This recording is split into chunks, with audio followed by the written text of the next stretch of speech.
বাবার কথা মেঘের কানে গেল না কি বোঝা গেল না। সে পাউডারের কোটা নিয়ে খেলতে ব্যস্ত হয়ে গেল। এই ফাঁকে আব্রাহাম মেয়ের চুলে একটা ছুটি বেঁধে দিল। মেয়েটাকে আজকে একটু বেশি কিউট লাগছে, কারো নজর না লাগলেই হয়েছে। আব্রাহাম আয়নার সামনে থেকে কাজলের কোটা থেকে আঙ্গুলের মাথায় একটু কাজল নিয়ে মেঘের কানের পিছনে লাগিয়ে দিল। ব্যাস, মেঘের সাজগোজ কমপ্লিট। আব্রাহাম মেয়েকে বিছানায় বসিয়ে দিয়ে নিজে তৈরি হয়ে নিল। সে মেঘের সাথে মিলিয়ে একটা সাদা পাঞ্জাবি পরেছে। এই পাঞ্জাবিটা তাকে শ্রাবণী দিয়েছিল উপহার হিসেবে। সাদা রং তেমন একটা পছন্দ নয় আব্রাহামের। সাদা রঙের কোনো কাপড় তার আলমারিতে নেই। তবে এই পাঞ্জাবিটা তার অনেক পছন্দের। শ্রাবণী এটা তাকে খুব ভালোবেসে দিয়েছে। ভালোবাসার মানুষ প্রথমবার ভালোবেসে কিছু দিলে সেটা পছন্দ না হয়ে পারে?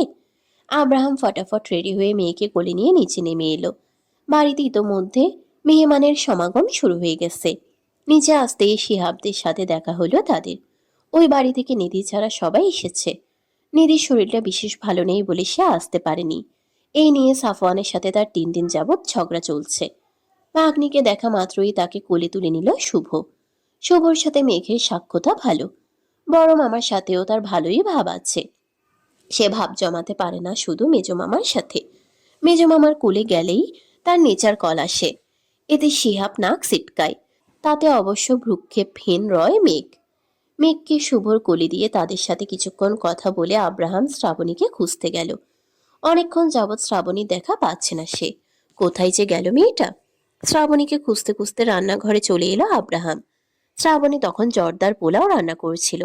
বাকি খাবারগুলো বিষাদের স্বাদ থেকে আসলেও ডেজার্টগুলো শ্রাবণী নিজের হাতে বানিয়েছে। শ্রাবণী আজকে একটা সাদা কাতান শাড়ি পরেছে। কোকড়ানো লম্বা চুলগুলো হাত খোপা করে বেঁধে রেখে কোমরে আঁচল গুজে কাজ করছে মেয়েটা। দেখতে তাকে পাকা গিন্নি লাগছে। আব্রাহাম অপলক তাকিয়ে রইল শ্রাবণীর দিকে। চুলায় তখন পুরোদমে আগুন জ্বলছে। আগুনের লাল শিখায় শ্রাবণীর মুখের ঘামগুলো চিকচিক করে জ্বলছে। আব্রাহামের হৃদস্পন্দন থেমে গেল যেন। একটা মানুষের প্রেমে কতবার পড়া যায় তা জানা নেই আব্রাহামের। তবে সে বারংবার এই মেয়েটার প্রেমে পড়ে। প্রতিদিন প্রতিনিয়ত প্রতিটি রূপে মেয়েটা তাকে টানে। আব্রাহাম উপলব্ধি করে এই মেয়েটা ছাড়া সে নিঃস্ব। এই মেয়েটাকে ছাড়া সে অসহায়। এই মেয়েটাকে সে কোনো মূল্যেও হারাতে চায় না। দ্বিতীয়বার মেয়েটাকে হারালে সে হয়তো হারিয়ে ফেলবে নিজেকে। প্রথমবার বেঁচে ফিরলেও দ্বিতীয়বার আর হয়তো সেটা পারবে না। শ্রাবণী কাজ করতে করতে ঘাড় ঘুরিয়ে আব্রাহামকে দেখল। আব্রাহামের গায়ে তার দেওয়া পাঞ্জাবিটা দেখে খুশি হলো শ্রাবণী। সে জানতো না সাদা রং আব্রাহামের পছন্দ নয়। কেনার পর জেনেছে, তখন তার মন খারাপ হয়েছিল ভীষণ। প্রথমবার সে আব্রাহামের জন্য ভালোবেসে কিছু কিনেছিল। রান্না শেষ হয়নি? এই তো শেষ। আব্রাহাম পাশের র্যাক থেকে টিস্যু নিয়ে শ্রাবণীর মুখের ঘামগুলো খুব যত্ন করে মুছে দিল। শ্রাবণী কিছু বলল না। আব্রাহামের যত্নটা নীরবে গ্রহণ করে নিল। আব্রাহামের এইসব নীরব যত্ন শ্রাবণীর খুব ভালো লাগে। ঢাকঢোল পিটিয়ে ভালোবাসা নিবেদন করার চেয়ে নীরবে যত্ন করে আগলে রাখা শ্রেয়। শ্রাবণ, হুম। আনমনে জবাব দিল শ্রাবণী। তোমাকে সাদা শাড়িতে খুব সুন্দর লাগছে। এর আগে সাদা রং আমার এতটা কখনো ভালো লাগেনি।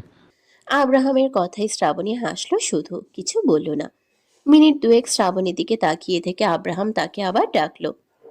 শ্রাবণ, বলুন। আমার এই মুহূর্তে তোমাকে একটা চুমু খেতে ইচ্ছে করছে, ভীষণভাবে ইচ্ছে করছে। শ্রাবণী ঠোঁট কামড়ে হাসল।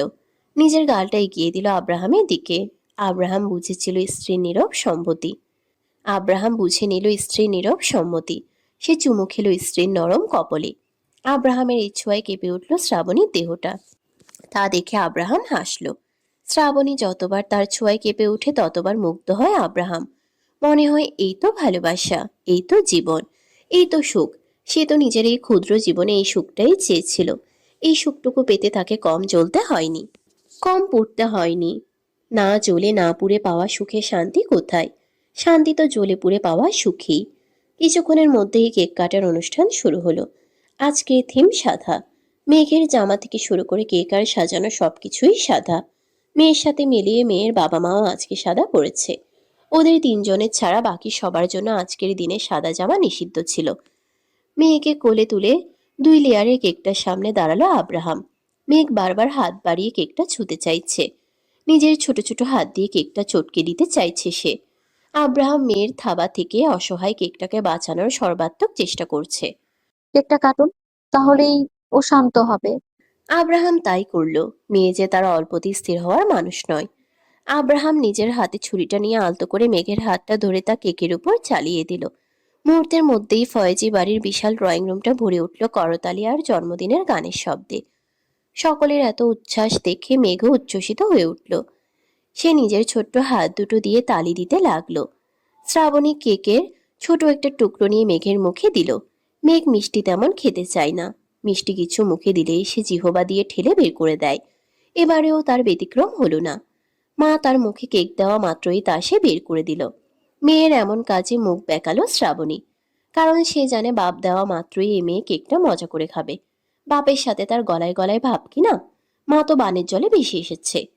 এসে বাপ মেয়ের মধ্যে কাবাবে হাড্ডি হয়েছে যত সব। দরজার এক কোণায় দাঁড়িয়ে আছে ফারাবি। তাকে আব্রাহাম নিজে ইনভাইট করেছে। ফারাবি একবার ভেবে নিল আসবে না, কিন্তু মেয়েকে এক নজর দেখার লোভ সে সামলাতে পারেনি। মেয়েটাকে এক নজর দেখার জন্য তার বুকটা যে সবসময় ছটফট করতে থাকে। চোখ দুটো তার অদূরেই দাঁড়িয়ে থাকা শ্রাবণীর দিকে। মেয়েটা আগের থেকেও সুন্দর হয়েছে। স্বাস্থ্যটা ভালো হয়েছে আগের থেকে। চেহারায় ফিরে এসেছে আগের সেই কোমলতা। ফারাবি অপলক তাকিয়ে রইল সেদিকে।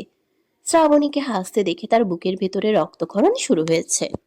সেই রক্তক্ষরণ দ্বিগুণ হয়েছে আব্রাহামের কোলে মেঘকে দেখে। আব্রাহাম এক হাতে মেঘকে আরেক হাতে শ্রাবণীকে আগলে রেখেছে। আব্রাহামের উপর হিংসে হতে শুরু করলো ফারাবির। আব্রাহামের জায়গায় আজকে তার থাকার কথা ছিল। তার মেয়ের আজকে তাকে বাবা ডাকার কথা ছিল। তাদের সুন্দর একটা পরিবার হওয়ার কথা ছিল, কিন্তু হয়নি। কেন হয়নি? এ দায় কার? এ দায় তার। তার আজকের এই অবস্থার জন্য সে নিজে দায়ী। হুট করেই ফারাবির বুকের ভেতরটা ভার হয়ে উঠল। শরীরটাও ভারী হয়ে উঠল। ফারাবির দাঁড়িয়ে থাকতে কষ্ট হচ্ছে। পা দুটো যেন শরীরের ভার আর বহন করতে পারছে না। ফারাবি দেয়াল আঁকড়ে ধরল। গোলা চোখে আরো একবার তাকালো সামনের দিকে। আব্রাহাম মেঘকে কোলে নিয়ে শ্রাবণীর সাথে ফ্যামিলি ফটো তুলছে। ফারাবি দেয়াল আঁকড়ে ধরল। গোলা চোখে আরো একবার তাকালো সামনের দিকে। আব্রাহাম মেঘকে কোলে নিয়ে শ্রাবণীর সাথে ফ্যামিলি ফটো তুলছে। ফারাবি ঠোঁট কামড়ে হাসলো। কপাল বেয়ে গড়িয়ে পড়ল কয়েক ফোঁটা তপ্ত অশ্রু। এই বুঝি তারই প্রাপের শাস্তি? ইস কি বিশ্রী সেই শাস্তি! এমন শাস্তি তো ফারাবি কোনোদিন পেতে চায়নি।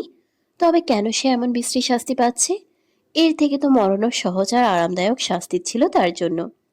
এমন জঘন্য শাস্তির ভার সে যে সইতে পারছে না। এর শেষ কোথায়? আদৌ কি এর শেষ আছে? হয়তো আছে, কিন্তু তা কোথায়? ফারাবির জানা নেই। সেই রাতে আর বাড়িতে ফিরে যায়নি ফারাবি। ঘরে ফিরতে ইচ্ছে হয়নি তার। ঘরে সে কেন ফিরবে? কিসের টানে ফিরবে? ঘরে তো তার জন্য কেউ নেই। তার জন্য কোথাও কিচ্ছু নেই। ফারাবির জীবনে ঘরের সংজ্ঞা বদলে গেছে আজ অনেক দিন। যে ঘর আগে তার সুখের জায়গা ছিল, শান্তির জায়গা ছিল, আর সেই ঘর ফারাবিকে দেয় অসুখ, দেয় রাজ্যের বিষাদ। এত বিষাদ নিয়ে কি আর বাঁচা যায়? হয়তো যায়। বাঁচা না গেলে সে কিভাবে বেঁচে আছে? ফারাবি ভাবুক হলো।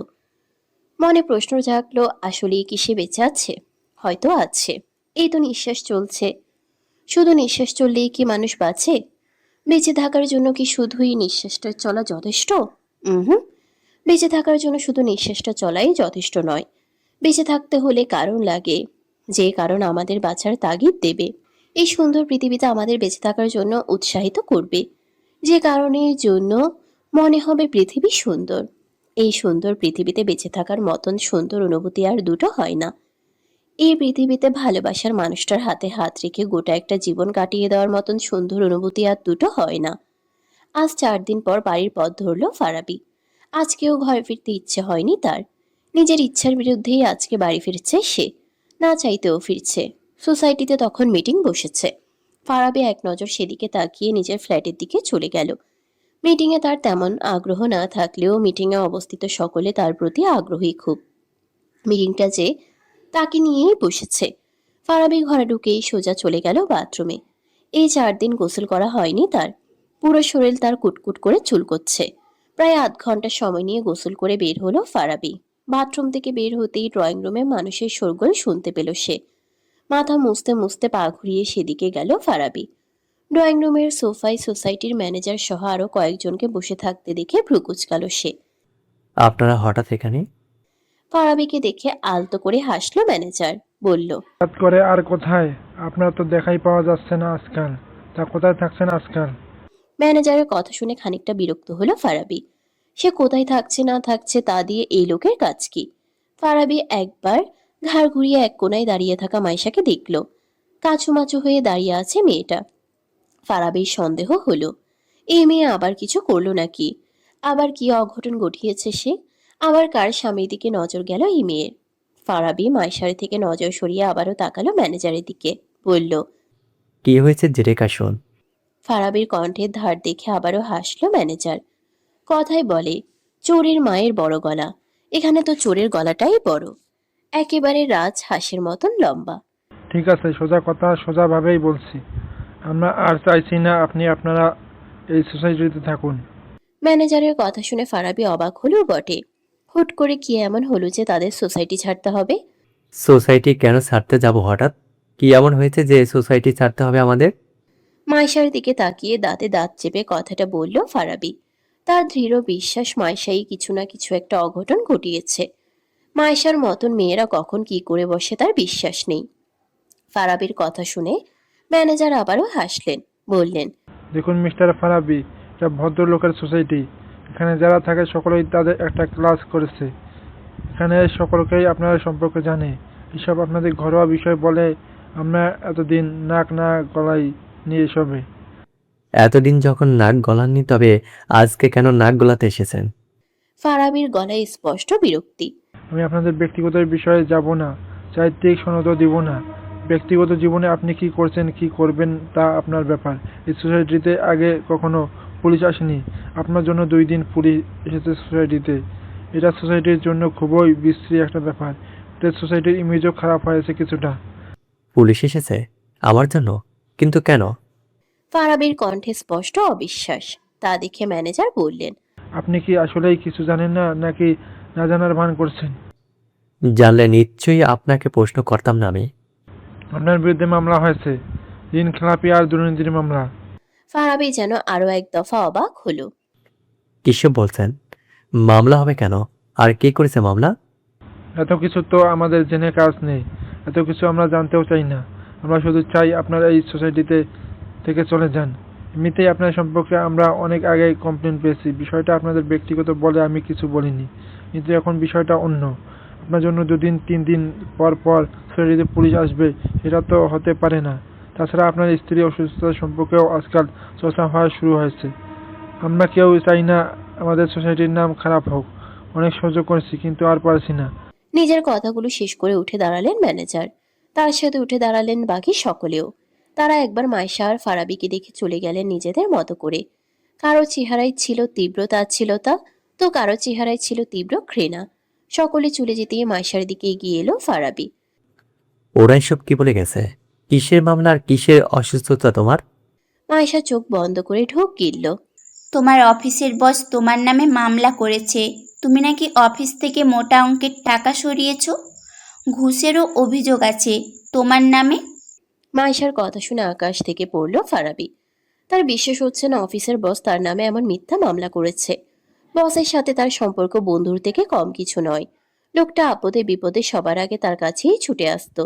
আর আজকে সে তার নামে এক মিথ্যে মামলা করলো। মামলা করেছে মানে তার চাকরিটা আর নেই। হুট করেই যেন সবটা উলটপালট হয়ে গেল। ফারাবি যেন মাথা কাজ করছে না। বস কেন এমন করবে? বসের সাথে তার কখনোই কোনো মনোমালিন্য ছিল না। ভাবতে ভাবতেই হুট করে ফারাবির কিছু একটা মনে পড়ে গেল। বেশ কিছুদিন আগে তাদের অফিসে আব্রাহাম ফয়েজিকে দেখেছিল সে। আব্রাহাম ফয়েজি, যে শ্রাবণীর বর্তমান স্বামী, যে গত 10 বছর যাবৎ ভালোবেসে এসেছে শ্রাবণীকে। তবে কি এসবের পিছনে আব্রাহাম ফয়েজি রয়েছে? হবে হয়তো। আব্রাহাম ফয়েজির সাথে কিছুদিন আগে তাদের একটা মোটা অঙ্কের ডিল সাইন হয়েছে। আব্রাহাম ফয়েজি যদি বসকে নিয়ে এসব আব্রাহাম ফয়েজি যদি বসকে দিয়ে এসব করালেও করাতে পারে। ফারাবি ভালোই বুঝতে পেরেছে এসব আব্রাহাম ফয়েজির কাজ। সে নিজের চিন্তাগুলোকে একপাশে রেখে বলল, আর তোমার অসুস্থতা? অসুস্থতা নিয়ে চর্চা শুরু হয়েছে মানে কি? কি হয়েছে তোমার? তুমি বাচ্চা জন্ম দিতে অক্ষম তা? মাইশা দীর্ঘশ্বাস ফেলল। সে বাচ্চা জন্ম দিতে অক্ষম এটা তেমন বড় বিষয় নয়। সোসাইটিতে এমন অনেকেই আছে যাদের বাচ্চা নেই। নিজেকে শক্ত করে বলল, আমার এইচআইভি পজিটিভ। মাইশার মুখ থেকে এই ছোট্ট বাক্যটা শুনে আরো এক দফা অবাক হলো ফারাবি। মাথাটা যেন আরো একবার ঘুরে গেল তার। কি হচ্ছে এসব তার সাথে? এগুলোই কি তার পাপের ফল? ফারাবির সামনে ভেসে উঠল নিজের সেই বিষাক্ত আর ঘৃণ্য অতীতটা, যে অভিশপ্ত দিনটার জন্য মাইশা নামের অভিশাপটা তার জীবনে এসেছিল। সেদিন ছিল মাইশার জন্মদিন। নিজের জন্মদিন উপলক্ষে ভালোই একটা পার্টি রেখেছিল মাইশা। শ্রাবণীর শরীর খারাপ থাকায় সে যেতে পারেনি পার্টিতে। প্রথমে ফারাবিও যেতে চায়নি। তখন শ্রাবণী তাকে বলেছিল তারা দুজনেই যদি না যায় তবে মাইশা কষ্ট পাবে। শ্রাবণী ছাড়া মাইশার আর কেই বা আছে? শ্রাবণী জোড়াজুড়িতে সেদিন ফারাবি মাইশার জন্মদিনের পার্টিতে গিয়েছিল। ফারাবি ড্রিঙ্কস করে না বলে সেদিন শুধু ফলের জুসই নিয়েছিল। তার ফলের জুসে মাইশা কায়দা করে আগে থেকেই নেশাদ্রব্য মিশিয়ে দিয়েছিল। তা অবশ্য ফারাবি জানতো না। ওই জুস খাওয়ার পর কি হয়েছিল ফারাবির তা মনে নেই। পরদিন সকালবেলা যখন তার চোখ খুলল, নিজেকে পেল সম্পূর্ণ নগ্ন অবস্থায়। তার পাশে শুয়ে বেঘরে ঘুমাচ্ছিল মাইশা। তার হালাতও খুব একটা ভালো ছিল না। এত কিছুর পর অবস্থা বুঝতে বেশিক্ষণ সময় লাগেনি ফারাবির। নেশার চোখে রাতের বেলায় কি হতে পারে বা কি হয়েছিল তার একটু হলেও আভাস সে পেয়েছে। ওই ঘটনার পর ফারাবি অনেক অনুতপ্ত হয়েছিল। মাইশার কাছে বারবার মাফও চেয়েছিল। নিজেকে খুব অপরাধী মনে হয়েছিল তার। সে প্রায় প্রতিদিনই মাইশার বাসায় ক্ষমা চাইতে যেত। মাইশা নিজের জীবনে সুখ দুঃখের কথা বলতো তাকে। বলতো সে জীবনে কতটা একা, কতটা অসহায়। প্রতিদিন মাইশার বাসায় যেতে যেতে মাইশার প্রতি তার একটা টান তৈরি হলো। সেটা কিসের টান ছিল তা ফারাবি জানে না। আস্তে আস্তে তাদের মধ্যে একটা সম্পর্ক গড়ে উঠল। সেই সম্পর্কটা একটা সময় গভীর কিছু রূপ নেয়। ফারাবি জানতো এটা ভুল, তবুও সে নিজেকে আটকাতে পারেনি। মাইশার প্রতি তখন ছিল তার তীব্র মোহ। সেই মোহটা এতটাই ভয়ানক ছিল যে সে নিজের ভালোবাসার কথা বেমালুম ভুলে গেল। ভুলে গেল ঠিক ভুলের পার্থক্য। মাইশা তার ড্রিঙ্কসে নেশাদ্রব্য মিশিয়েছিল এই কথা ফারাবি আগে জানতো না। ওই দিন রাস্তায় শ্রাবণীর সাথে দেখা হওয়ার পর ইমতিয়াজের সাথেও দেখা হয়েছিল তার। এই কথাটা তাকে ইমতিয়াজই বলেছে। ইমতিয়াজ তাকে এমন আরো অনেক কথা বলেছে যা তার অজানা ছিল। ইমতিয়াজ তাকে এমন অনেক কিছুই জানিয়েছে যা জানা তার দরকার ছিল। মাথার উপর থেকে কালো মেঘের ছায়াগুলো সরিয়ে ফেলতে জানা দরকার ছিল। মেয়ের জন্মদিন উপলক্ষে নিজের ছোট্ট পরিবার নিয়ে কক্সবাজার ঘুরতে এসেছে আব্রাহাম। তাদের আনঅফিসিয়ালি হানিমুনও বলা চলে এটাকে। বিয়ের পর এটাই প্রথম একসাথে তাদের কোথাও ঘুরতে আসা। আব্রাহাম ফয়েজে এই নিয়ে বেশ উচ্ছ্বসিত। মেয়ে কোলে নিয়ে কজন লোক বিয়ে করে আর কজনই বা হানিমুনে আসে। বলতে হবে তার মেয়ে আসলেই রাখি। সেক্ষেত্রে ভাগ্যবান কিছুটা আব্রাহাম ফয়েজিও বটে। এ কথা সে দিনে 3বার স্বীকার করে। সত্য কথা স্বীকার করতে দ্বিধা নেই আব্রাহাম ফয়েজের। কক্সবাজারের বিকেলটা আজ যেন একটু বেশি নরম আর স্নিগ্ধ। আকাশে হালকা কমলা আর গোলাপি রঙের মিশেলে সূর্যটা ধীরে ধীরে নেমে যাচ্ছে সমুদ্রের বুকে। দূরের ঢেউগুলো একটার পর একটা ভেঙে পড়ছে, যেন আলতো করে নিজেদের সুখ দুঃখের গল্প বলছে তারা, বা কোনো কিছুর প্রতি নিজেদের তীব্র ক্ষোভের প্রকাশ করছে। ভেজা নরম বালুর উপর খালি পায়ে হাঁটছে আব্রাহাম। এক হাতে ছোট্ট মেয়েটার নরম আঙ্গুল ধরা, আর অন্য পাশে শ্রাবণী। শ্রাবণীর খোলা চুলগুলো হালকা বাতাসে উড়ছে। আব্রাহাম সেদিকে তাকিয়ে আছে অপলক। গোধূলির আধো আলোয় শ্রাবণীকে দেখতে কোনো অপসারীর থেকে কম কিছু লাগছে না। আব্রাহামের মাঝে মধ্যে মনে হয় সে শ্রাবণীকে দেখে দেখে অনায়াসেই এক যুগ কাটিয়ে দিতে পারবে। সময়ের সাথে পাল্লা দিয়ে শ্রাবণীর প্রতি আব্রাহামের মুগ্ধতা, ভালোবাসা, হৃদয়ের টান যেন বেরিয়ে চলেছে। এর কারণটা আব্রাহামের জানা নেই, সে জানতেও চায় না। সবকিছু জানতে হবে এমন তো কোনো বাধ্যতা নেই, তাই না? জীবনে কিছু জিনিস অজানা থেকে যাওয়া ভালো। শ্রাবণীর থেকে চোখ সরিয়ে এবারে মেয়ের দিকে তাকালো আব্রাহাম। সমুদ্রের ঢেউয়ের মাঝে মেঘ খিলখিল করে হাসছে। মাঝে মাঝে ঢেউয়ের দিকে ছুটে যেতে চাইছে সে। ঢেউ সামনের দিকে তেড়ে এলে আবার ভয় পেয়ে বাবার হাতটা শক্ত করে ধরছে মেয়েটা। এই খেলাটা যেন সে খুব উপভোগ করছে। শ্রাবণীকে পাশ কাটিয়ে আব্রাহাম মেয়ের সাথে সেই খেলায় মন দিল। তারা একবার দৌড়ে ঢেউয়ের দিকে যাচ্ছে, আবার ঢেউ তাদের কাছে আসলে পালিয়েও আসছে। এক পাশে বালুর উপর বসে বাবা মেয়ের খুনসুটির সেই চমৎকার মুহূর্তটা দেখছে শ্রাবণী। এছাড়া জীবনে তার আর চাওয়ার কিছু নেই। সে চায় তার মেয়ে ভালো থাকুক। মেয়ের বাবা তাকে আগলে রাখুক, তাকে ভালো রাখুক। মেঘের সাথে কিছুক্ষণ খেলে তাকে নিয়ে পানি থেকে উঠে এলো আব্রাহাম। ছোট খেলনা দিয়ে তাকে বালুর উপর বসিয়ে দিয়ে নিজে এসে বসে পড়ল শ্রাবণীর পাশে। শ্রাবণী তখন মুগ্ধ চোখে সূর্যাস্ত দেখতে ব্যস্ত, আর আব্রাহাম দেখতে ব্যস্ত স্ত্রীকে। শ্রাবণ, হ্যাঁ, তোমাকে অসংখ্য ধন্যবাদ শ্রাবণ। শ্রাবণী তাকালো আব্রাহামের দিকে, বলল, ধন্যবাদ কেন? আমার জীবন আসার জন্য। শ্রাবণী হাসলো। কয়েক পল নীরবতা পালন করে আব্রাহাম তাকে আবারও ডাকলো। শ্রাবণ, হুম। ধন্যবাদ হারিয়ে যাওয়া আমিটাকে খুঁজে এনে দেওয়ার জন্য, আর আর মেঘের মতন ছোট্ট একটি পুতুল আমাকে উপহার দেওয়ার জন্য, আর আমি একটি দয়া করার জন্য। আব্রাহামের কথায় শ্রাবণী হাসলো। সে কি আদৌ আব্রাহাম ফয়েজিকে কোনো দয়া করেছে? আব্রাহাম ফয়েজিকে দয়া করার সাধ্যি তার আছে বুঝি? এত সাহস করে যে সে আব্রাহাম ফয়েজির ভালোবাসাকে দয়া দেখাবে? এত সাহস যে সে আব্রাহাম ফয়েজির ভালোবাসাকে দয়া দেখাবে? হুম, এত সাহস শ্রাবণীর নেই। আব্রাহাম ফয়েজির ভালোবাসার বিনিময়ে তাকে দয়া করার মতন সাহসটুকু শ্রাবণীর হয়ে ওঠেনি। আব্রাহাম, হুম। আপনাকেও ধন্যবাদ। ধন্যবাদ কেন? আমাকে আর মেয়েকে এতটা ভালোবাসার জন্য, আমাদের যত্নে আগলে রাখার জন্য। শ্রাবণী তাকে আবারও ডাকলো। আব্রাহাম, আব্রাহাম আগের মতোই শান্ত স্বরে জবাব দিল। হুম। আমার জীবনের হারিয়ে যাওয়া রঙগুলোকে খুঁজে এনে দেওয়ার জন্য ধন্যবাদ। আবারও কয়েক পল নীরবতা নেমে আসে দুজনের মাঝে। নীরবতা ভেঙে শ্রাবণী আবারও ডাকে। আব্রাহাম, হুম। আমার মেয়ে বাবা হয়ে ওঠার জন্য আপনাকে ধন্যবাদ। আমাকে এতটা কাল নীরবে নিভৃতে ভালোবেসে যাওয়ার জন্য আপনাকে ধন্যবাদ। আব্রাহাম হাসলো শুধু। তাদের মা মেয়েকে ভালো না বেশি থাকতে পারবে সেই সাধ্যি তারা আছে বুঝি? তাদের মা মেয়েকে ভালোবাসবে না এতটা দুঃসাহস এখনো আব্রাহাম ফয়েজির হয়নি। আব্রাহাম ফয়েজি এখনো এতটা বীরপুরুষ হয়ে ওঠেনি যে সে তাদের মা মেয়েকে ভালোবাসবে না। তাদের মা মেয়েতেই তো আব্রাহাম ফয়েজির জীবন। তাদের ছাড়া আব্রাহাম ফয়েজি যে অস্তিত্বহীন। তাদের ছাড়া আব্রাহাম ফয়েজি কলের পুতুল ছাড়া আর কিছুই না। তাদের জন্যই আব্রাহাম ফয়েজির বেঁচে থাকা। তাদের মধ্যেই তো আব্রাহাম ফয়েজির সুখ। আব্রাহাম নিজের সুখ হারাতে চায় না। আব্রাহাম নিজের সুখীদের যত্ন করে আগলে রাখতে চায়। জীবনের পাতা থেকে চলে গেছে অনেকগুলো দিন, অনেকগুলো বছর। এই হারিয়ে যাওয়া সময়গুলোর সাথে বদলে গেছে অনেক কিছু। বদলে গেছে সকলের জীবন। বদলে গেছে সম্পর্কের সমীকরণ। সময়ের সাথে সাথে কিছু সম্পর্ক মজবুত হয়েছে, আর কিছু সম্পর্কে সুতো ছিঁড়ে গেছে। কিছু বন্ধন দৃঢ় হয়েছে, আর কিছু বন্ধন আলগা থেকে গেছে। তখন ঘড়িতে সময় বেলা 12টা। আব্রাহামের কিছু কাজ থাকায় মেঘকে স্কুল থেকে আনতে আজকে শ্রাবণী গিয়েছিল। মেয়ে মায়ের সাথে স্কুল থেকে আসতে চায় না। সব কাজে তার বাবা চাই। বাবা না হলে যেন মেয়ের কিডনিতে ব্যথা শুরু হয়ে যায়। মেয়ের হাত ধরে মাত্রই বিষাদের স্বাদের দরজা ঢেলে ভেতরে ঢুকলো শ্রাবণী। মেঘের হাতে আইসক্রিম। আইসক্রিম খেতে মেয়েটা এত পছন্দ করে। শ্রাবণী শত বলে কয়েও মেয়ের আইসক্রিম খাওয়া কমাতে পারে না। শুধু সে বললে হবে কি করে, যদি তার পিঠ পিছে মেয়ের বাপে তাকে আশকারা দেয়? বাপের আশকারা পেয়ে পেয়েই তো মেয়ে আজ এতটা বাদর হয়েছে। কতগুলো বদ অভ্যাস নিজের আয়ত্তে এনেছে। শ্রাবণী শাসন করেও কিছু করতে পারে না। তার একার শাসনে কি হবে? বাপে যদি লাই দিয়ে মাথায় তোলে। এদের বাপ মেয়ের জ্বালায় শ্রাবণীর জীবন অতিষ্ঠ প্রায়। বিষাদের স্বাদের অপর প্রান্তে দাঁড়িয়ে আছে একজন লোক। সে প্রতিদিন এই সময়টা এখানে এসে দাঁড়িয়ে থাকে। কিছুটা লুকিয়ে লুকিয়ে থাকে বটে। সে দুচোখ ভরে দেখতে থাকে নিজের হারিয়ে ফেলা সুখকে, নিজের বহুল প্রতীক্ষিত অধরা সুখকে। সুখ কত অদ্ভুত একটা শব্দ, তাই না? মানুষ একটা জীবন অনায়াসে কাটিয়ে দেয় তার আশায়, তাকে ধরার প্রতীক্ষায়।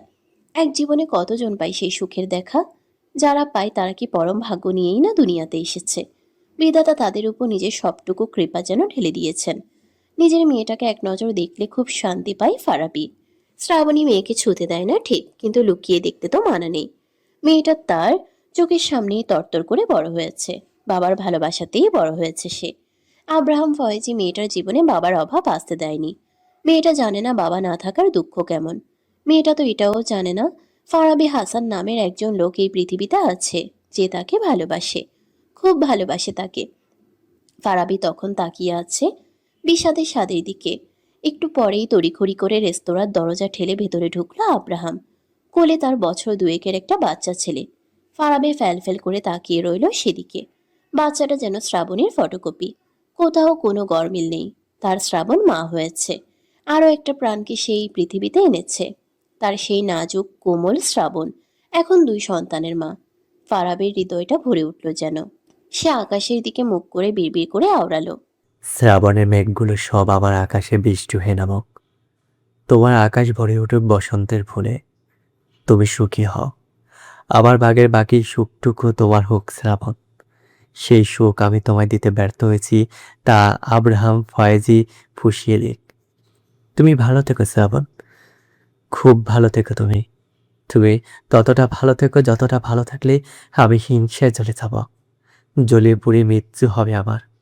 আমি চাই তোমার সুখের আগুনে জ্বলে পুড়ে আমার মৃত্যু হোক, সেই মৃত্যু আমি হাসি মুখে মেনে নেব। তোমার সুখের আগুনে জ্বলে আমি শতবার মরতে রাজি। ফারাবি আর দাঁড়ালো না, পা ঘুরিয়ে চলে গেল অন্যদিকে। এখান থেকে সে মাইশার কাছে যাবে। ওই তো পাশের কবরস্থানটাতেই আছে মাইশা। মাইশার কবরের পাশে গিয়ে দাঁড়িয়ে থাকবে কিছুক্ষণ। মাইশার কবরে সে প্রতিদিন যায়। শ্রাবণী আর নিজের মেয়েকে এক ঝলক দেখে সে মাইশার সাথেও দেখা করতে যায়। মাইশার কবরের পাশে চুপচাপ দাঁড়িয়ে থাকে কিছুক্ষণ। মাইশার কবরে সে প্রতিদিন গেলেও কখনো দুহাত তুলে তার জন্য দোয়া করতে পারেনি ফারাবি। কেন যেন মাইশার জন্য তার মন থেকে কখনোই দোয়াটা আসেনি। মাইশার জন্য কখনো তার বদদোয়াটাও আসে না। মাইশার জন্য তার মনে তেমন কোনো অনুভূতিই আসেনি। কেন আসেনি? মাইশা তার সন্তানকে খুন করতে চেয়েছে বলে, নাকি সে মাইশাকে খুন করেছে বলে? প্রথম কারণটাও হতে পারে, আবার দ্বিতীয় কারণটাও হতে পারে। এই দুনিয়ায় অনেক কিছুই হয় আর অনেক কিছুই হতে পারে, যার কিছুই আমাদের হাতে নেই। জীবনের কাছে আমরা বড্ড অসহায়। জীবনের রহস্য দেখে যাওয়া ছাড়া আমাদের করার আর কিছুই নেই। জীবনের পাশা খেলায় আমরা ক্ষুদ্র গুটি মাত্র। জীবনের পাশা খেলায় কেউ মরে গিয়ে মুক্তি পায়, আর কেউ বেঁচে থেকে তিলে তিলে মরতে থাকে। আত্মার মৃত্যুর পর অপেক্ষা করে দৈহিক মৃত্যুর। তবে মৃত্যু কি এতই সোজা? হুম, মৃত্যু হলে সব কষ্টের শেষ। বেঁচে থেকে তিলে তিলে হৃদয় জখম করে মরার থেকে উত্তম শাস্তি আর একটাও হতে পারে না। শাস্তি শুধু শারীরিক যন্ত্রণায় হয় না, হয় আত্মিক আর হৃদয়ের যন্ত্রণায়। কোন যন্ত্রণা বেশি বেদনাদায়ক? শারীরিক, মানসিক, নাকি আত্মিক? সমাপ্ত।